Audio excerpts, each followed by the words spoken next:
Všimol si, ako na firemných koloch vždy niekto prevezme slovo, zatiaľ čo iný sa tvári, že má vypnutý mikrofón? Alebo ako ty odchádzaš z práce presne o 5, no tvoj kolega ešte o 10 večer píše správy na Slacku? Toto nie sú len náhodné pracovné zvláštnosti. Je to organizačné správanie v akcii. Fascinujúca veda o tom, prečo sa ľudia v práci správajú tak, ako sa správajú. V tomto kurze si odhalíme skryté vzorce v správaní.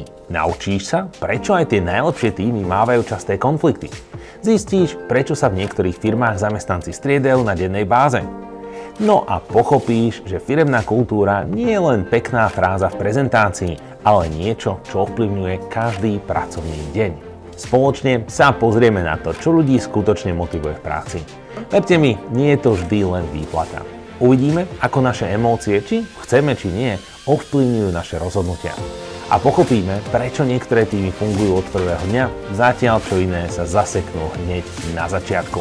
Nezáleží na tom, či si vedúci týmu, ktorý chce zvýšiť angažovanosť svojich ľudí, alebo HR profesionál, ktorý potrebuje lepšie komunikovať s kolegami. Po tomto kurze lepšie pochopíš seba aj ostatných. No a svoje pracovisko uvidíš v úplne novom svetle. Inštruktorom v tomto kurze som ja, Robo Barcík. Som profesionálnym školiteľom a moje prednášky majú do dnešného dňa viac než 10 miliónov zhliadnutí. Teším sa na teba v kurze.